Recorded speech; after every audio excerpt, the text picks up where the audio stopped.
The significance of our art to our people is something that records our history. In our language, there's nothing that really refers to the word art. Everything that we make is to record history and legends. That's why we hold our art form so close to our heart.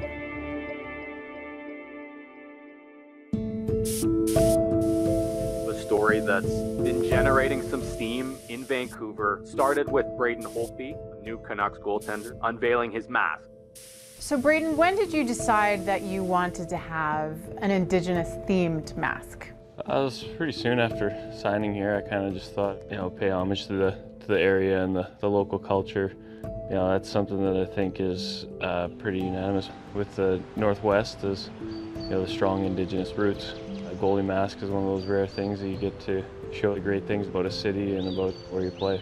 Canucks goalie Braden Holtby received criticism for the mask he planned to wear for the upcoming season. They used an artistic style that is synonymous with the Coast Salish First Nation. Yep. It featured Indigenous-inspired designs, but was created by a Swedish artist. You work on the mask with David Gunnarsson, legend in his field. When did you get feedback that it wasn't exactly, I guess, as it should be? I'm not on any social media or anything like that, so my best friend back home texted me telling me that I should probably take a look. He wanted to have it like a tribute to the culture. I started to read the comments, and then I was concerned the day after we decided the mask cannot be used. We want to do the right thing.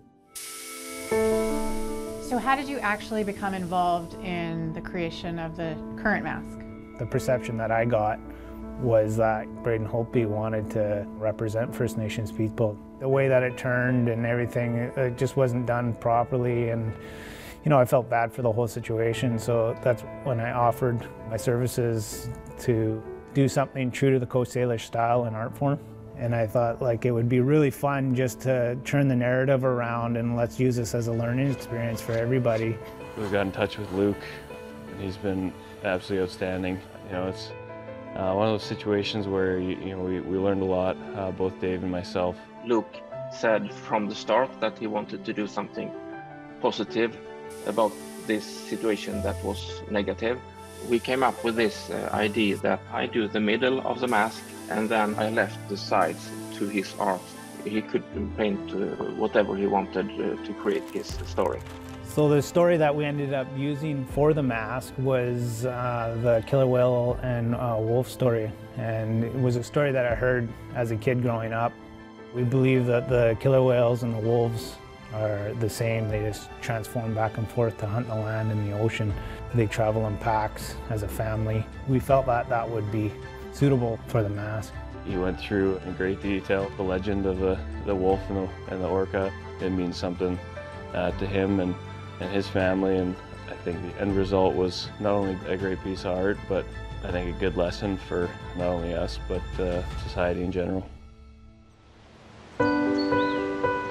For people who might be saying, well, we're trying to represent our First Nations by paying tribute, why is it important to actually go to somebody who has that lived experience to portray the art? Whether, it's something that represents our people nationally or even internationally, I think it's really important to go to the people where the origins of the stories come from. A lot of these legends and totem poles and masks and stuff that we have belong to people, and they've been passed down from generation to generation. So it's not just an art form, it's also part of our culture. So I think it's just a matter of paying respect to that. Obviously, it feels a lot better and more authentic, and hopefully it makes the Coast Salish people proud to see that mask. Not only I, but I think the team in general takes great pride in trying to push the narrative forward in terms of the respect for the Coast Salish people that they rightfully deserve.